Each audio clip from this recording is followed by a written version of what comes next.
care as quickly as possible. And they did airlift those deputies out to Loma Linda. Did your source talk about what sort of guns he had? Well, earlier in the day, and we've been talking for some time now, he was buying a lot of guns over the last few years. He was buying and selling guns. So they know of, oh my goodness, I mean, there is both the registered guns and then the guns that they believe that they've been able to trace to him. So I can't give you a firm figure, but they told me at least more than 30 registered weapons, everything from Glocks to semi-automatic weapons. I mean, he has been completely armed the entire time. Also, you know, there's been a lot of dispute back and forth. Was he hiding in a cabin? How long was he hiding? We had the FBI expert. Did he have help? And did he have help? They wouldn't answer that question on whether he had help or not, but they do believe, and they're still standing by the fact that he had been hiding in a cabin.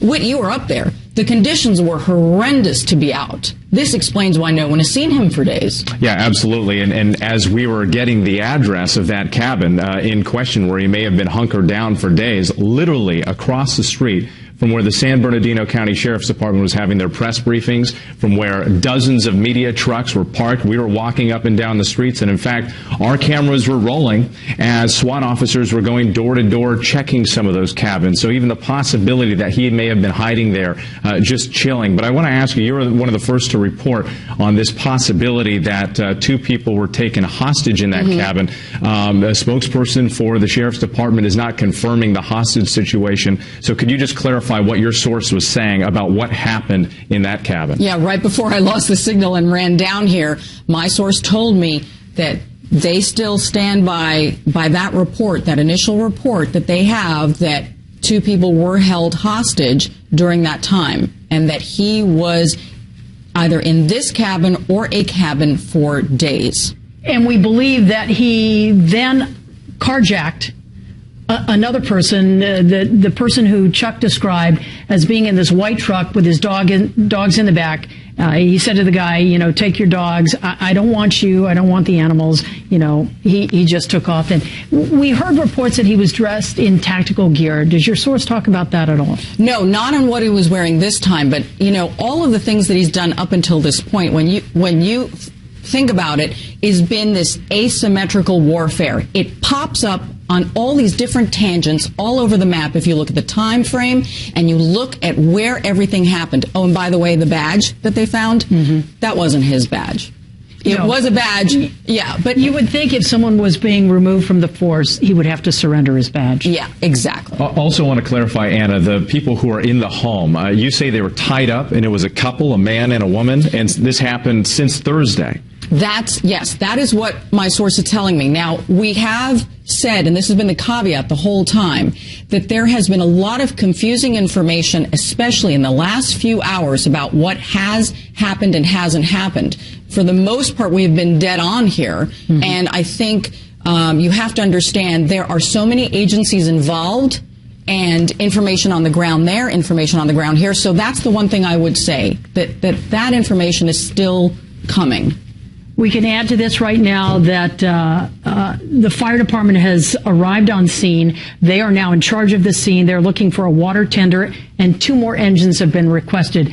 That would indicate to anybody looking in that the scene has been secured. It is safe. It is no longer a danger for law enforcement and or fire personnel.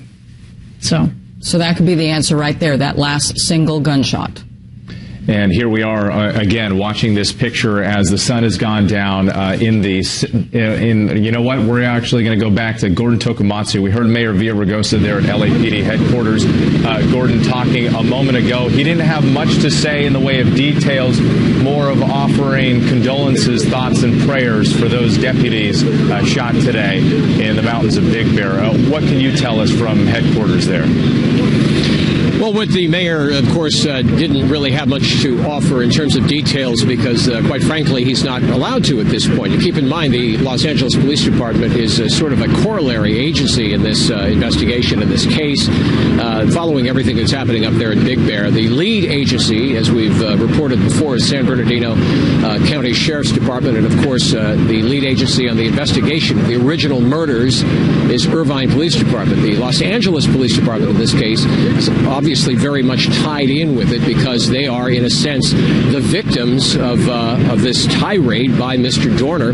And, we saw the mayor show up here approximately an hour and a half ago for a briefing, presumably by LAPD's top commanders, basically telling him what happened, everything that went down, who was involved, and, of course, the resolution, or what appears to be a resolution up in Big Bear.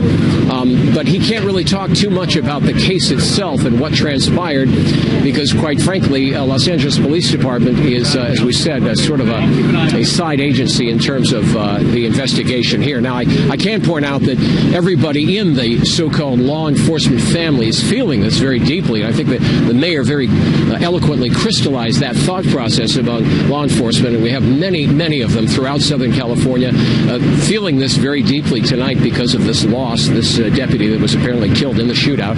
And the mayor said that the thoughts and prayers of the city of Los Angeles and, of course, this police department are with those deputies and their families as they face this evening with this terrible loss. Gordon, let me ask you, earlier Commander Andrew Smith at a briefing said that despite the fact that this standoff was underway along Highway 38, that they were going to continue to follow up on their 1,000 plus leads that they've been getting. Is there any indication to you, are you hearing anything new about the efforts of the LAPD? Have they abandoned all of those other tips and are now solely focused on this area near Big Bear?